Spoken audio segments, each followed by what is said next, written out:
Hey, how's it going, guys? Welcome to part 6 of getting into PC gaming. This part's going to deal with all about picking your parts for your PC. At this point, you've already decided on a budget to put towards your gaming PC, but you also need to pick what parts you're going to get for your PC.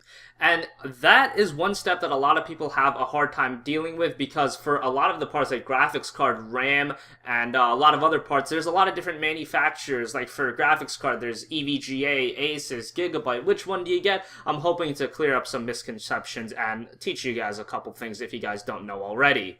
Now, as far as CPU goes, there's two lead distributors. Intel and AMD. Intel relatively has the better gaming performance but has less cores for your money. AMD has more cores for the money but less gaming performance. Now, what does that mean? Well, more cores pretty much means that you're going to do a lot better in multimedia applications such as video editing, live streaming, and things like that. And Intel, it has stronger single cores, like cores individually, so you're going to do better in gaming where games don't take advantage of 6 or 8 core technology just yet.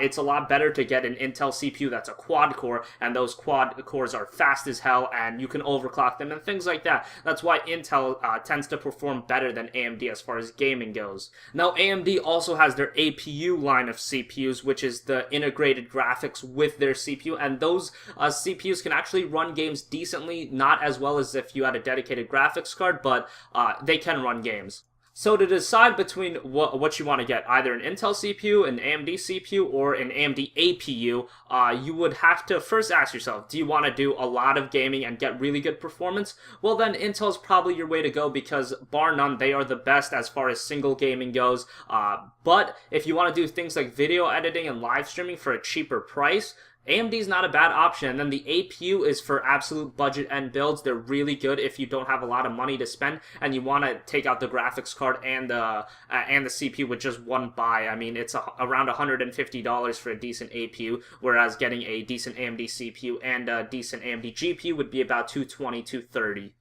Moving on to motherboard, which is another one a lot of people have a hard time deciding between. With motherboard, pretty much you should be looking towards what's their warranty policy and what kind of features they offer. Me personally, I like Asus and Gigabyte a lot, but check through all of them. Check if they have the specifications you need. Check if you want 4 RAM slots, make sure they have 4 RAM slots. If they have SATA 6 and you want SATA 6, well, that's another plus. If they have USB 3 and you want USB 3, well, that's another plus. Just make sure for the motherboard you look that it has all the features you want. If you want to go for a Crossfire SLI configuration in the future, make sure your motherboard has 2 PCI X 16 slots, so you can go for a Crossfire configuration or an SLI configuration.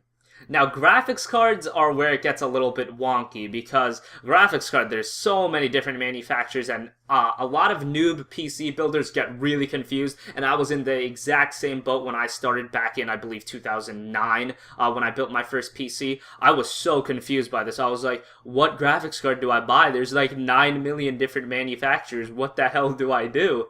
Well, this kind of goes hand in hand with the motherboard as well. It's just that for graphics card, there's a crap load of different manufacturers, and it's really confusing sometimes.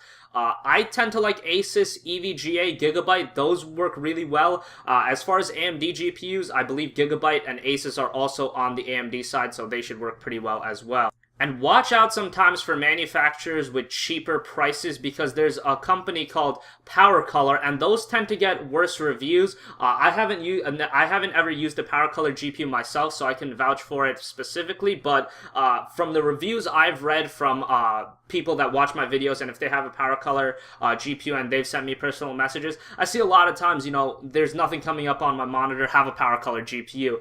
My GPU's not working. I have a PowerColor GPU. I've seen a lot of that. So maybe stay away from PowerColor. That's a manufacturer that I've seen have a lot of problem for customers. Again, I can't vouch for it personally because I've never used a PowerColor GPU, but that's what you guys have been telling me, so I'm just kind of, relaying the message.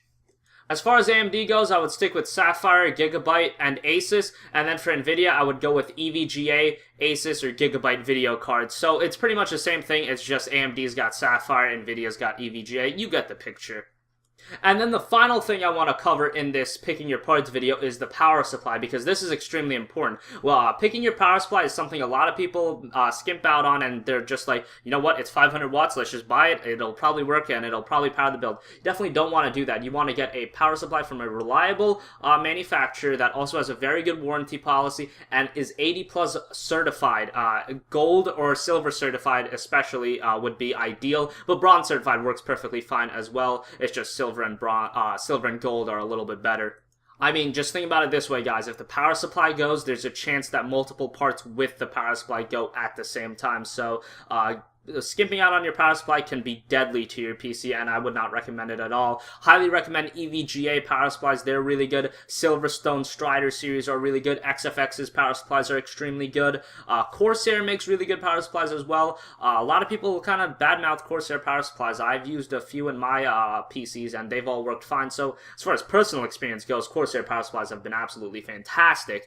But yeah, thanks for watching this video, guys. I didn't cover a couple things like RAM and hard drives and things like that, because those are a little bit more self-explanatory.